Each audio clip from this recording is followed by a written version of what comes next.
Hello and welcome to the Unnamed Automotive Podcast. My name is Sami Haj Assad, and with me, as always, is my good friend and fellow automotive journalist, Benjamin Hunting. Say hi to the people, Ben. Greetings, human listeners and November listeners. Greetings to everyone. If this is the first time you're listening to our podcast, thank you for trying something new. I will reiterate, Ben and I are a pair of automotive journalists. But you know what? More important than our career path, the more important fact is that we're really good friends. Right, Ben? Sami, I don't think I would describe myself as having a career path. I have more like a career labyrinth where it's just been twists and turns. And at the center of that labyrinth is a minotaur waiting to devour me. You haven't gotten to him yet. I don't know. Maybe the minotaur is right behind me. Check, quick. Maybe the minotaur is this podcast. Maybe the minotaur is our friendship. Very true. It is a very strange animal, our friendship, and it has horned and hairy. Yes, and it has resulted in this podcast, which I love doing every single week, and clearly our listeners do too, because we get so many great positive feedback from our listeners, and we got some questions this week that I can't wait to dive into. But before we do that, I want Ben to plug a couple of the publications that he's recently written for, because I love letting people go and read your stuff, because I think, to begin with, Ben didn't think he was as good on the podcast as he is written, but I think he's good at both. I have no idea what you're rambling about, and it's weird and uncomfortable. You can find my work at Haggerty, at Motor Trend, at driving.ca, and at autotrader.ca. And you can find my work at driving.ca and autotrader.ca. Ben, the main reason I was thinking about this is because you recently bought a newer car to your garage, and a Subaru Outback 2015.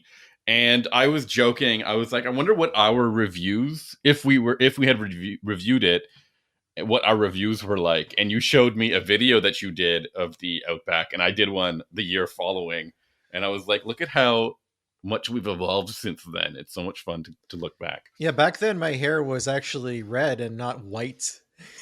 So that's the thing I noticed the most when watching. That's what you noticed. Yes. I was watching with the sound off. I noticed how smooth and calm and confident you were when doing that video. Something that occasionally you don't have on this podcast, Ben, but I think it's because me and you just have a way more natural conversation and sometimes conflicting viewpoints. You're saying I'm not smooth on the podcast? Oh, no, not at all. I don't know how to respond to that. I honestly feel like responding by hitting this big red stop button. No, don't do that. Okay, I'm just joking, Ben, of course. I think you're the smoother of the two of us. Definitely the more knowledgeable, which is why I usually prefer you to go first. It's not a competition. You think but it's not? If it was, I wouldn't show up. Anyways, it's why I prefer you go first when we come to our reviews. No, I think you prefer me to go first this week because you didn't drive a car this week. No, I got stuck in the snow, and I didn't. What does that mean? Sami, the snow comes every year. Yeah, but I wasn't prepared for it this time. Neither was I. We got hit by a blizzard this week, and it was really surprising because at this point in, I guess, what you would call the climate crisis, I can no longer predict when snow is going to happen where I live. It seems like every year it gets pushed back farther and farther where we get snow that actually stays. Like, for sure, we'll get snow that is there. We could have a day of like bad snow, and then the next day we're up above freezing again. The sun comes out and it all melts. So I don't really expect snow to stay until January. And I've had some clients ask me about doing some winter testing. Okay. And my responses were like, well, we're going to have to plan for that in January because I just don't see it happening before then. And I have these vehicles that I had booked for the vehicle I'm driving this week, which I have been asked about winter testing. And the day I pick it up, everything is fine. And then that night, literally 5 inches of snow. And it's still outside. It's still there 4 days later. I think it will probably be gone by next week, but this is a slap in the face. We don't have winter tires on the Outback yet. I don't have winter tires on this press car. I don't have winter tires on the Jeep because it doesn't go out in the winter, and I needed to tow this is starting to spiral, but my snowblower's transmission broke, and I needed to take it somewhere to repair it, and I have a trailer that's now behind like a huge snowbank that I can't get to, and I can't attach it to my Jeep, which I can't drive in the snow anyway, so it's just this whole weird thing. Unexpected. No, I mean, I basically, you asked me why I didn't have a car, or you mentioned that I don't have a car, and I was explaining why, because basically I got caught off guard by the snowstorm, I did not know what to do about that. I have a sports car with, usually I have winter tires in the winter with it, but I prioritized our family vehicle the week prior, maybe the same week actually, and didn't put the winter tires on the FRS. And as a result, that snow, I was like, I'm not gonna get. It's like a 100 kilometer an hour. I mean, a 100 kilometer or 200 kilometer round trip, and I was like, I'm not gonna make it back in the FRS. It's insane. Safely. So even yesterday, I had some people over who were installing new lighting in my garage, and now my garage has been transformed from a murder dungeon at night to a usable space.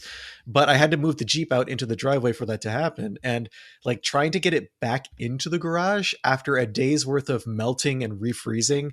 The rear end was just like spinning and sliding, and I barely touched the gas. I just let it crawl in because it's on a set of, I want to say, Discoveries. Is that what they are? They're decent all season tires, but I mean, all season tires are trash in the winter. So like, there's nothing I can do. And I don't have 4-wheel drive in the Jeep right now. The front drive shaft has been removed. So like, it's a bit of a situation when it comes to traction. So instead of testing anything, I just checked the news. I gathered a bunch of don't really spoil cool. it. Why? You don't want me to spoil it? Well, it's a surprise. I mean, it was. Okay. Well, then we'll deal with the surprise later in the episode. Ben got to drive a car. Yeah, it's because I planned ahead. I got to drive a 2026 Genesis Electrified GV70, which is one of the worst names of any car out there. I feel like depending on the day of the week, I don't know whether electrified comes before or after the GV70 part, but that's balanced out by the fact that it is a truly excellent vehicle in almost every respect. So it's weird whenever I have this mental block where I'm like, the electrified GV70, and it feels so a little twee to call it that. Why didn't they just call it the GV70 Electric or the GV70 EV, Sammy? What do you think the branding is about that? I don't really know what the branding is, why they've decided to take that approach, because I truly think just call it the GV70 EV, but maybe it's because people already don't know what they feel like as a new brand, people already don't know what a GV70 is. But I don't think that's true, because I think 1 out of every 3 vehicles that Genesis sells is a GV70. It is the most popular vehicle they have in the fleet. I don't know, man.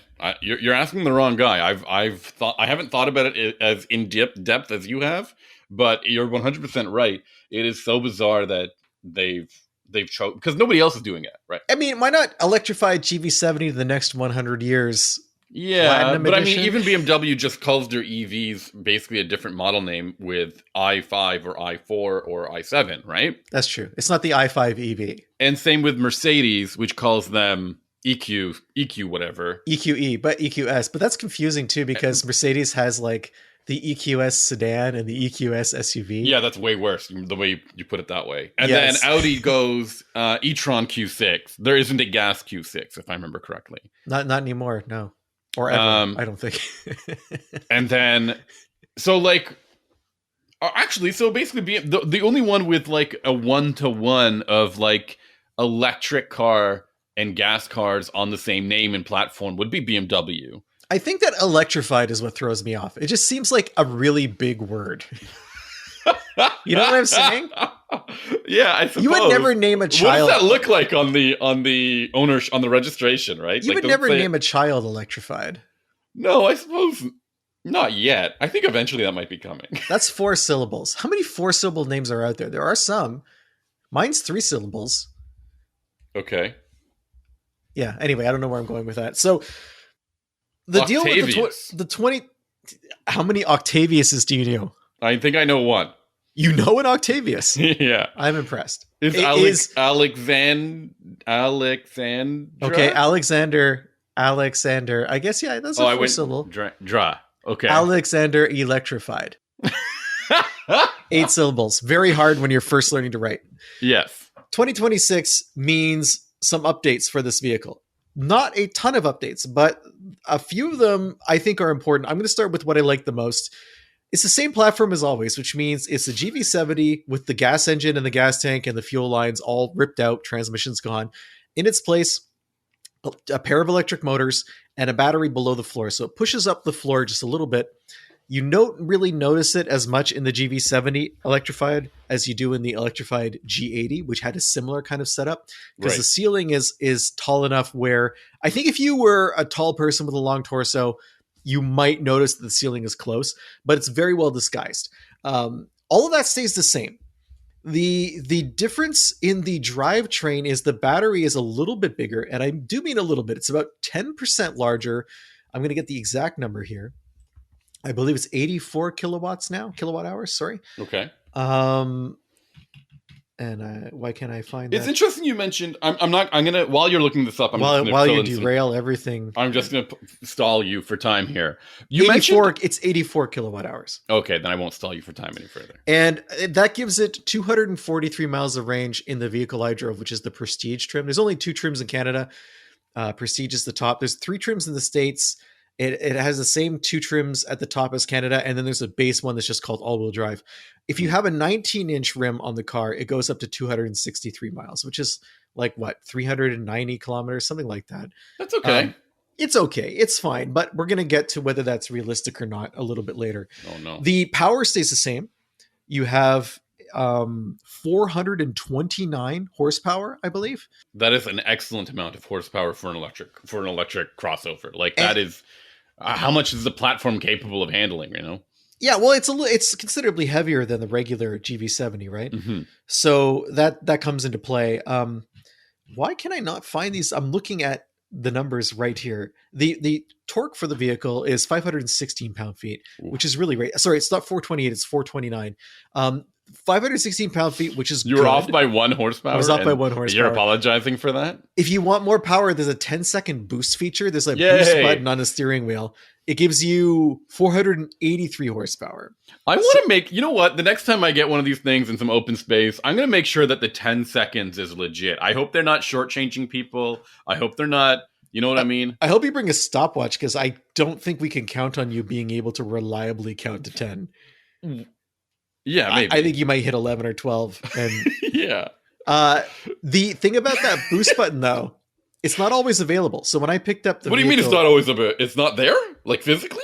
It's not physically available. There's like a little dome that goes over the button and it just disappears. What? And you just tap it and it's like a hard candy shell.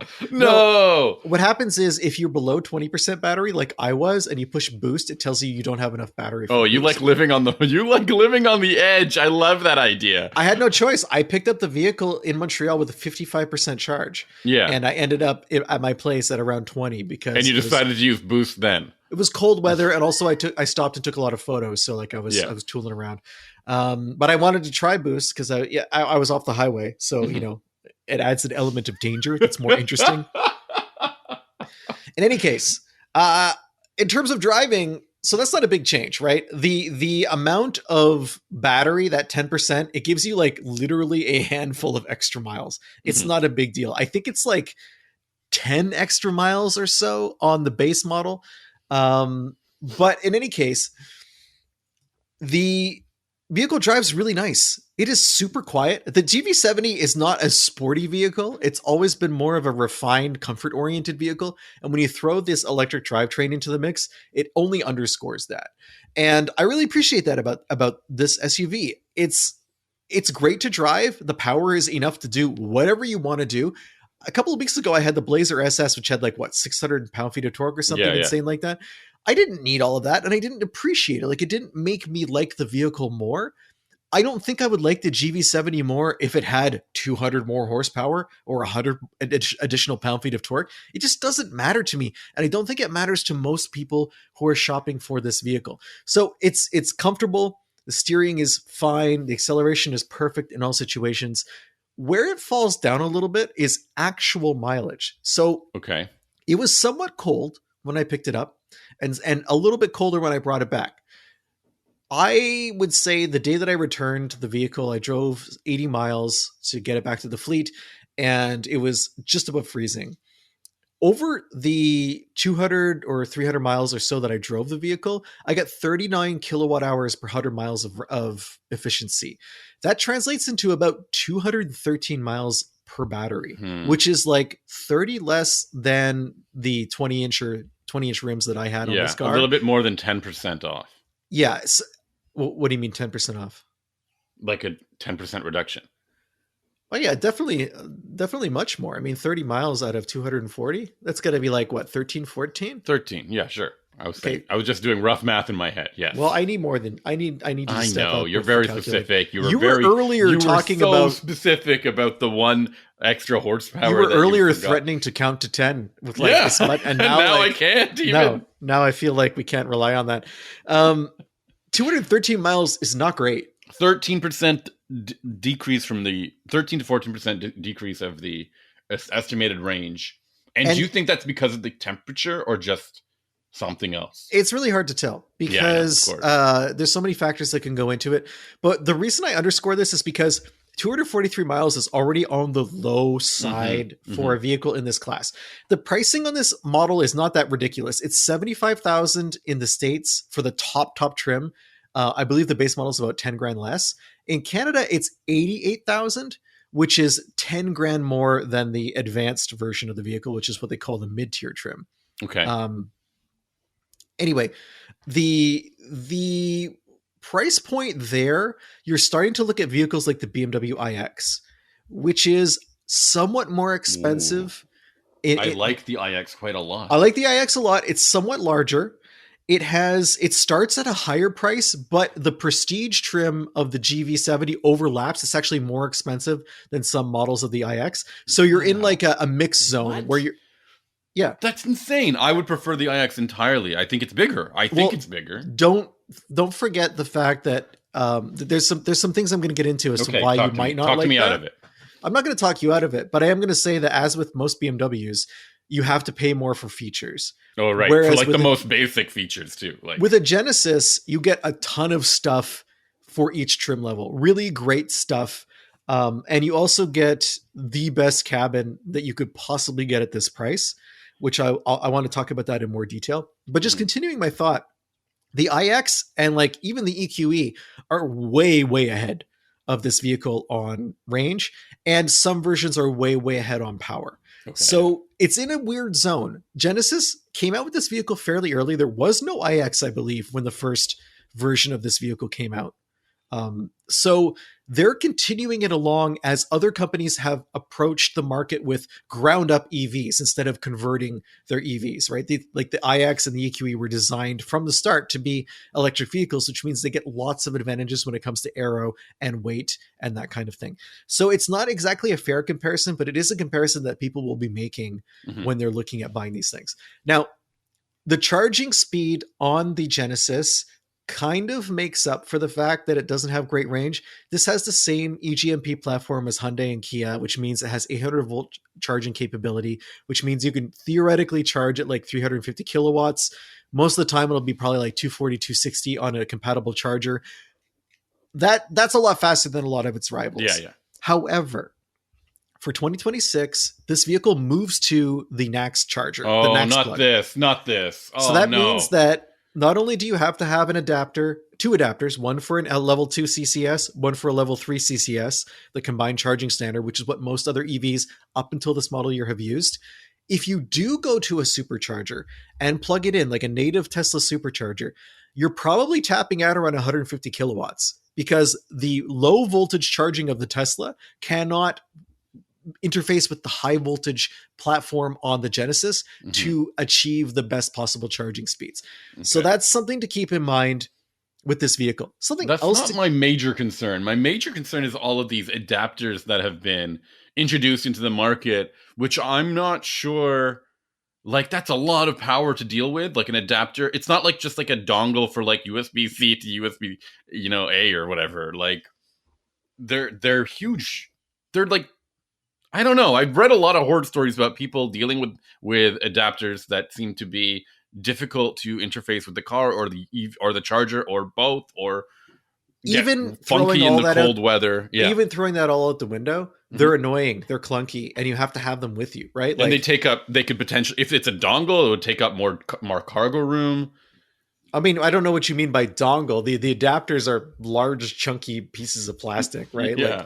Like, they do take up space. It is annoying. I don't like them. I'm not happy about this. And if you live in Canada, especially, there are almost no Tesla superchargers in Canada. Very, very small number. Relative to the US, yeah. relative to every other charging thing in Canada. Yeah. Like it's a very small number. So you're going to be inconvenienced. That's just the bottom line. The bigger issue what I caught had. me off guard with the. Sorry, 1 second. What caught me off guard is that the regular level 2 chargers that we've come to like just use and rely on are now and are like everywhere basically are now useless to these vehicles with NACS ports. I thought there would be another port on some of these cars for just that thing, and the NACS you'd have to go would to just Europe be, to get your dual port cars. Yeah, and the NACS would just be for level 3 charging, but that's not the case at all. You need to use that adapter for fast charging and no, you need to use 2 adapters. You can't use the same adapter for L2 as you use that's for L3. so dumb. The design of a CCS plug is such that if the so when you look at a CCS charge plug, there's a circle part, and then underneath there's kind of a rectangle part. Yes. And when you do level 2 charging, you only connect to the circle part, right? Mm-hmm. But when you do level 3 charging, you connect to the 2 bottom ports as well. Yeah. I love that. I think that's a great little like. You're using the same port for 2 different. I mean, I guess NACS for level 2 and level 3, they use the same port too. But here's why it sucks for adapters. The way the standard is designed is if you have those bottom 2 ports connected, you cannot charge at L2.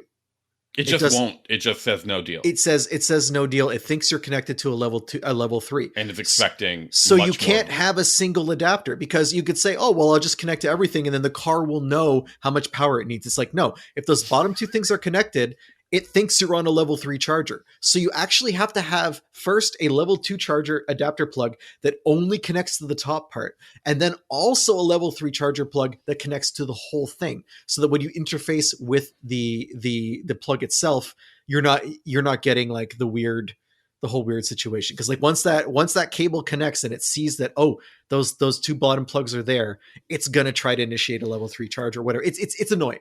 So did you have a level 2 charger at home? Yes. What's the story? What did you use? How did it charge? Well, I used the same. It's the same as when I had the EV6 earlier this year. It comes with a couple of adapters. They plug in. They rattle around in the back, or they have bags for them? There's like a bag, but the bag rattles around, right? The real problem I had when you was put boost mode, it certainly will. Yeah. The first night that I charged it, I started at, as I mentioned earlier, at around 20%, and then charging stopped around 9 p.m. I would say 6 or 7 hours later, and it stopped at 76%, and the car refused to charge. Now, I don't know why that happened. We had some power flickering over the course of the day, where my UPS for my computer, my power supply, it engaged for like a second kind of deal. But in the past, I've had that happen with many EVs and had no problems. Mm-hmm. It would interrupt the charging session, sure. Mm-hmm. But when I went out for the Genesis that morning and I saw that it wasn't charging anymore, I tried to plug it back in to see if it would charge again, and it said charging unsuccessful. Like actually physically. It shouts audibly says, yeah. I love that about Hyundai things. They talk. Yeah. I reset my charger. I updated the firmware on my charger. It didn't work. I went to another L2 charger at a winery down the road. It did not work. I went to 2 other level 3 chargers. Neither of those worked. So at that point, I was pretty sure. And no superchargers. There are no superchargers anywhere near me. The closest supercharger is 100 kilometers, 60 miles from where I live. That's brutal. Quebec has the least number of superchargers compared to any of the provinces. That's wild. Because we have a massive CCS network, far more than anywhere else in Canada.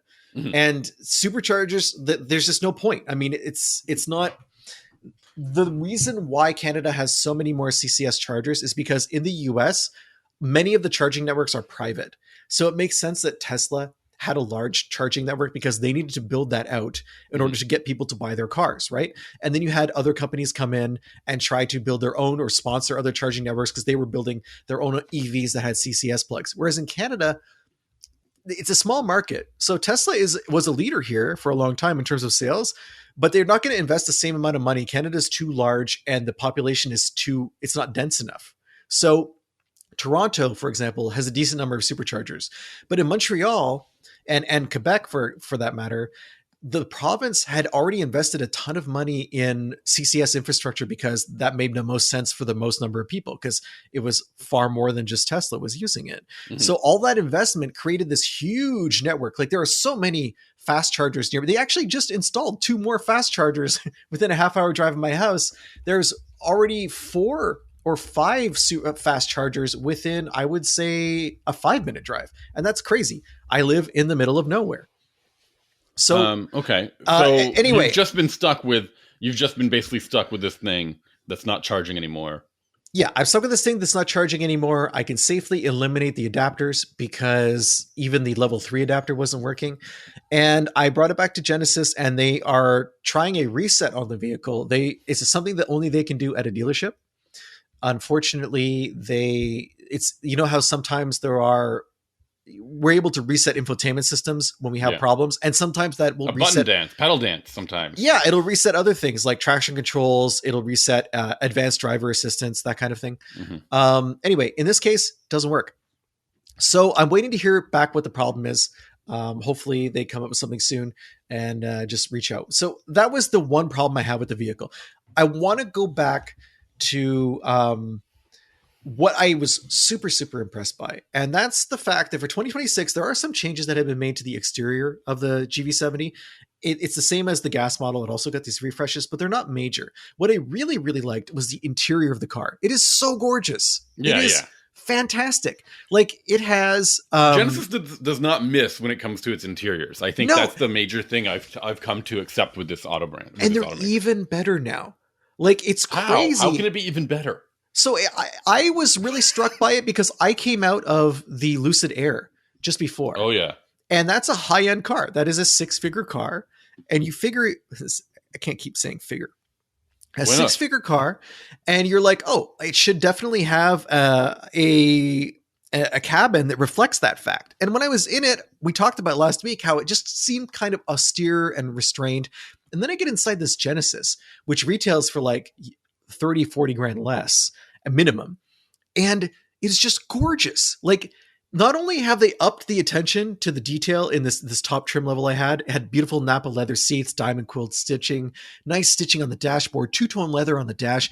It had this ambient lighting, which you see in so many electric vehicles now, which is pretty standard, but it was integrated into the armrests that had these, I guess it was like a walnut or like a light wood trim on the sides. And then at night, the light shines through it like you're looking at like a galaxy or like a gaseous nebula or something. It was so nice. Cool. The car is just really beautiful inside. My one complaint, and it now has like a 27-inch infotainment / gauge cluster rectangle screen on the dash. And you look at everything else and you're like, oh, this is so beautiful. And then I have this bog standard piece of black plastic sitting there and it just doesn't fit. Like it doesn't detract, but it doesn't add anything to the cabin, which I think is too bad. Yeah. It's by far, and this is, you were earlier talking about how much you like the iX. I like the iX as well. This summer, I actually drove it up to visit you. I had a great experience with it. I got it down to 6% battery on the way home, and it was still trucking. The interior in the GV70 blows the iX away. The iX is totally fine, but Genesis, for a luxury experience, it feels so hard for me. It feels special. That's so crazy. How is it hard for you to believe? You know BMW interiors. I do know BMW interiors, and I think that the only thing with BMW interiors is they're sometimes they're super gimmicky. They've got tablets and or touch screens in weird places now, and I'm just they just try to make things a little bit too tech heavy, I guess, in terms of usability. I don't have a problem with BMW interiors. I don't want to feel like I'm trash talking them. It's a different aesthetic, and it works, and it's good. But I feel like Genesis is just bringing a different. They're playing a different game. Yeah, that's how it feels. Like they're not even in the same sport. It's like Genesis was like, okay, we get you this techno modernism. You're using nice materials. We're gonna make something that feels simultaneously old school plush while still futuristic and of the moment. Yeah, that's kind of how I feel about it. That's good. That's a great way to describe it. Okay, great. I don't have much more to say about this vehicle. I really like it. I recommend people drive it. It does have its flaws. Obviously, I had this weird charging thing, but I will say this is the first time on any Hyundai or Kia or Genesis EGMP vehicle where I've had a charging issue. So maybe this is just a teething problem. There's also possibly something that happened to the vehicle prior to me picking it up where it was plugged into a 110 volt outlet, which it's not supposed to be able to do. Someone had done that using a third-party charging system, and the vehicle's not designed to accept 110 volts of current. It might have affected the charging system, and that's why it shut down. But the other flaw in this, if there's only one other flaw in this vehicle, it's the range. You're not going to be a range champion with this model. If that's really important to you, you might want to look elsewhere. Everyone else, I love the GV70 electrified or electrified GV70 or however you want to say it. And it's a strong recommendation from me. Okay, great. Do you want to go into my little surprise, or do you want to go into our listener question? No, let's hit the surprise first. Okay. Well, my favorite thing that was going on in the past few weeks was the Tokyo Mobility Show, or Tokyo Mobility Salon, and the SEMA show, which is happening this week as well. So 2 really cool shows that you and I think both have attended and covered in the past in person. And today we get to do the glamorous job of doing it from our desktop, which is great too. So where do you want me to start? I have, maybe a few cars from both. I'm more interested in Japan, to be honest. Okay. So I think the major thing to talk about when it comes to Japan is Toyota. Toyota and Lexus showed up with a bajillion concepts. And it's also really important to talk about these concepts because it's so weird for an automaker to introduce North American press and show them concepts unless they're for sure going to make a production versions of these cars. And I think there's one car in particular, especially when it comes to Lexus, that is worth pointing out. This is I think this in particular, it's called the Lexus. Oh no. The LS van and sport concept? No. So let's talk about, there's hits and misses here. First of all, they've decided, one, to make a new brand that goes above Lexus, basically Rolls-Royce and Bentley like concept in terms of luxury. It's Century. That's what they're going to be calling it. And the Toyota Century has been around for a long time, and it's been seen as kind of 100 years. 100 years, Sammy. Yeah, I think that's about right. The Century. Okay. And they're going to make a. No, I don't think it's not a 100-year. No, it was brand, a joke. Sorry. And they've decided to make a new brand. I think specifically for Japanese market. We'll see whether or not that's going to come to. Absolutely no way this comes here. You think they can just make a Rolls Royce? I think the only people in the market. I think the only market in the world that cares about the Century is Japan. Yeah, I think that there's no way they bring out a super Lexus and try to sell a vehicle that will cost more than a Lexus in North America, badged as a Toyota or badged as a Century. Just not going to happen. I just don't see how that could happen. No, I agree with you. I think this is like the Volkswagen Phaeton, but where it's the Phaeton was weird because. So the Century has like heritage. The Phaeton didn't, right? Yeah. And we saw how that went. It went very poorly. And it also had weird engines that nobody could pay to service. I don't even think it's the engines thing. I thought it was just the idea of paying like Audi money for a Volkswagen, right? So I just don't think you'll get people to... I'm sure we'll see these cars show up like as projects and stuff, but I don't think we'll get an actual presence. Lexus also showed off 2 weird LS branded vehicles. One is called the LS Van, and the other one is called the LS Micro. So if you remember correctly, the LS was a luxury sedan, something that would kind of go toe-to-toe with the S-Class. It seems like the last generation of the LS kind of like fell off. It's a car that like Lexus never talks about. And people do not... It doesn't... Look, the new S-Class, the new 7 Series, and even the A8 has picked up the pace. They were vulnerable for a while when the LS could really keep up, and now it is not at that level. I think it's been 10 years since the LS was a threat. Yeah, I think that's a good reference point.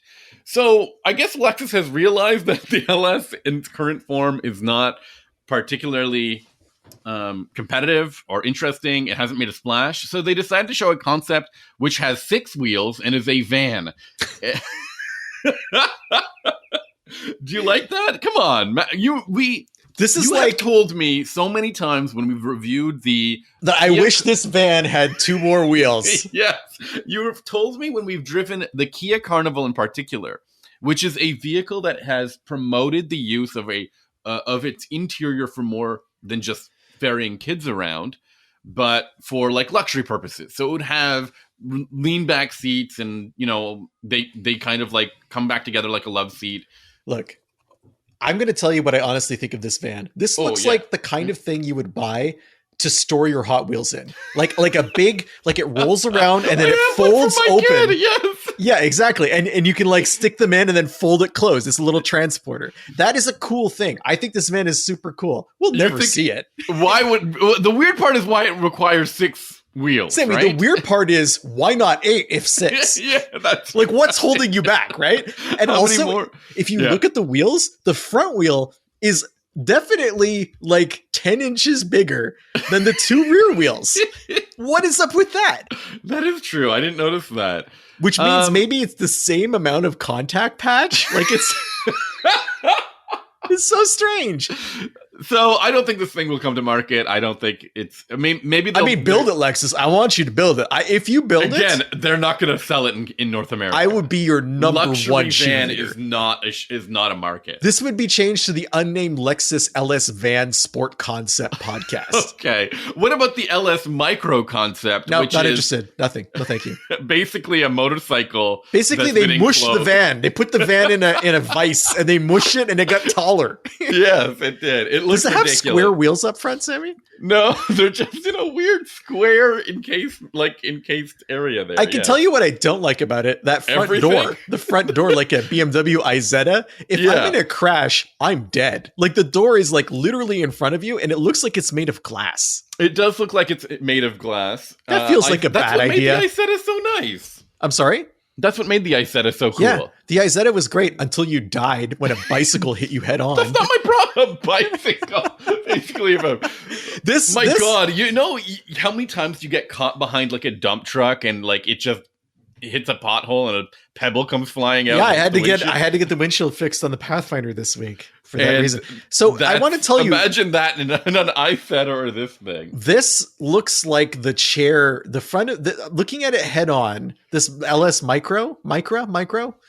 It looks concept. like the chair that Schwarzenegger sits in Total Recall when they put that device in him when they give him the memories and stuff. It doesn't look that hospitable, right? Yeah, or the chair that Jean-Claude Van Damme is strapped into in Time Cop, where they launch it at the wall. Does anyone remember that in Time Cop, the way you traveled through time was they put you in a catapult, like at a theme park, and launched you at a concrete wall, and you had better hope that worked. Because if it didn't work, you're not traveling through time. Your travel days are done. The weird thing about the movie Time Cop. Oh, there's a lot of weird. Yeah, no, but in particular, it feels like either you've seen it and you're begging for someone else to have seen it so you can talk to them about it, or you're just constantly like people think you're insane. There's no such movie. I feel like I will talk to anyone about Time Cop. No, regardless, scare them. Regardless of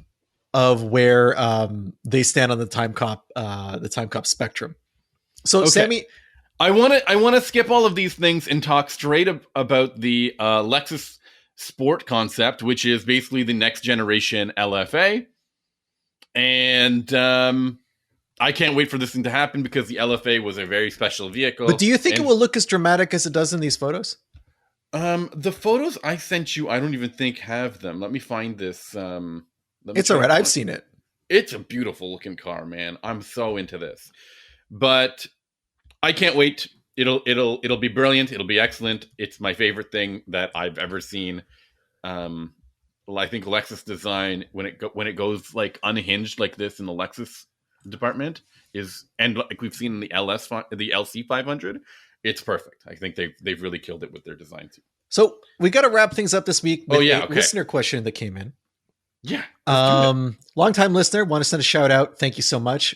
We actually chat on Instagram a fair bit, and I enjoy it. The question is two questions this week: difference between all-wheel drive and four-wheel drive. Okay. So, basically, we're not going to get too deep into this because it is one of those things where marketing has taken over and really blurred the lines between the mechanics and the engineering behind these types of traction systems. In general, however, an all-wheel drive system is designed for all wheels to receive power all the time, or at least they can receive power at any given time, but they're also able to to spin independently of each other. They don't have to be spinning at the same speed. Now, a four-wheel drive system is designed to provide power to all of the wheels at a specific ratio. Right. So you can lock a center differential, for example, or lock whatever differential you want. The wheels are going to spin at the same speeds. Why does this difference matter? Well, a true four-wheel drive system, it is not a system that you're able to use on dry pavement, because when you go around a corner in dry pavement, the inside wheels and the outside wheels spin at different rates. Yep. A four-wheel drive system, that can damage it. It's not intended to do that. If you're on dirt, if you're on snow, you will get wheel spin, which will allow you to compensate for the fact that it's not supposed to spin at different rates. So that's okay. You'll notice this especially on a low range four-wheel drive system. If you go around a corner on a surface that has a lot of traction, you'll get chatter. That's what I like to call it. It's like it's super noisy. It's kind of like stuttery. It's the sound of gears doing something that gears don't want to be doing. Yeah. On all-wheel drive system, it doesn't matter. When you go around that corner, it can adjust. It's designed to go at different speeds. The other big difference that you will see is that low range factor. It's very, very rare to have all-wheel drive systems advertising themselves as having low range. It's like not unheard of, but it's a separate set of gearing inside a transfer case that you have to manually access, or access using an actuator, like an electronic actuator. For some vehicles, the line gets even blurrier. You have like a lot of pickup trucks have something called automatic four-wheel drive. This operates essentially as an all-wheel drive system where the rear wheels are receiving most of the power, but when you encounter slip, it activates the front wheels and allows those to work. It will also, in addition to that, have a traditional four-wheel drive system. You'll notice it'll say four-wheel high or four-wheel low. When you're engaged in that type of traction, with that type of labeling, that indicates that you are not able to use it outside of a slippery situation, whether you're off-road, whether you're in snow or on ice or whatever. So that's basically the big difference. It's like four-wheel drive, you need to have some ability to split the wheels. All-wheel drive, doesn't matter. You can use it on dry surface. You can use it on wet surface. It's fine. It's a continual, the wheels can spin at different speeds. I know people that, and I wonder, so can I take like a quick moment here? I have always been curious about offering or vehicles that are really mainstream, that are like with all-wheel drive and four-wheel drive, something like the Jeep Wrangler, which is known for its reliability concerns. And I think it's because a lot of people just keep their cars in four high and mash up those gears real hard. Well, I mean, I don't know. Four high is like technically more forgiving on a dry surface than four low, right? But like, it's not something that you want to be doing all the time. Because I'm certain I've heard people in town chattering their way through corners. Yeah, you can't you can't treat four high as though it's all-wheel drive. Like, there's still no situation where you should engage four-wheel drive in a system that's part-time where you don't need the traction, right? And this is where, again, we're talking about how blurry the lines can get, because there've been so many variations on these systems over the last like 50 years. Really, you start to see consumer grade all-wheel drive in like the 80s. But even before that, there were companies that were experimenting with it. And there are some systems where it's like, oh yeah, four high is fine. It's only going to engage this and that. It's like, you're really starting to get into the weeds of engineering at that point. The second question, and just to get to this quickly, because this is an important question, but it has a very definitive answer. In the event of an engine fire, should the hood be opened or closed? They mentioned my track experience. That I have been in 4 burning cars, I think, in my lifetime. Of those, 2 of them were burning under the hood, one was burning underneath the vehicle, and one was burning underneath the vehicle, but it was the floor of the vehicle that was burning because there was no floor and the carpet was touching the exhaust. God. And that was scary. But I have been in a situation where I had a couple of engine fires, and what I remember doing, and what you should never do, I looked this up to make sure because I didn't want to give bad advice. Fire departments will tell you not to open the hood. And the reason is if you open the hood, you are theoretically giving the fire a rush of air, a rush of oxygen. It's feeding it. It could flare up in your face and be bad news, right? Mm-hmm. When I had my most recent engine fire, which was quite a long time ago, probably 20 years. Okay. I have a fire extinguisher in every vehicle I own because I grew up in old car culture, and a lot of old car shows wouldn't allow you to be judged unless you had a fire extinguisher on display. It was a safety thing. So it just became ingrained in me. I took the fire extinguisher from my car and I emptied it through the grill into the engine bay as best I could. I ran into the house where I was. I grabbed another fire extinguisher and came out and did the same thing. And at that point, I went underneath the car because it was a truck, and I aimed up through the bottom into the engine bay and along the fuel lines. At that point, liquid fire started dripping down from the engine bay. Man. I got a third fire extinguisher because fortunately the house where I was had 2 fireplaces, so there were fire extinguishers beside each. Ran outside. I did it again. I didn't pop the hood. Everything was fine. So that would be my recommendation. If you're at a gas station and this happens, you'll notice there are often fire extinguishers at gas stations. So they are available to you, just to keep in mind. It's an area where I have seen a few fires at gas stations. I've also seen fires at gas stations where people just watch the car burn to the ground without trying to intervene at all. So don't do that. But insurance will pay out. Yeah. I don't know, anyway. No, it'll cause more problems. I mean, you might as well try, man. Don't be a hero by popping the hood. But definitely, that's not your fire extinguisher. Just use it. It's there for a reason. It's not a decoration. So that's my answer to those questions. Sam, do you have anything to add to the fire equation? No, I've never been in a car fire. Good. And my experience with fires are usually contained to the kitchen, and that's usually when something has gone horribly wrong. But if you really enjoyed this week's episode, I encourage you to check in with us next week. I've got 2 cars to talk about, so I'll be making up for lost time this week. Those will be the Nissan Kicks and the Hyundai Kona. Ben, what are you driving? I'm driving the Lexus NX 350h F Sport 3. F Sport 3. Yeah. The next did I have to watch the F Sport 2 or F Sport 1? No, there's a synopsis in the glove compartment. So you're okay. Good. I encourage everybody who's listening to head on over to our website, unnamedautomotivepodcast.com, mainly because there's a contact form there that you can fill out. And we get all of your questions, all of your feedback. We love that. So go ahead and do that. Additionally, you can reach out to us on social media. You can find us on Instagram. Ben is at Hunting Benjamin, and I'm at Sami_ha, like you're laughing. Thank you for listening, everybody. Sorry, I spaced out there. Thank you for listening. See you later. Bye. Bye. See ya.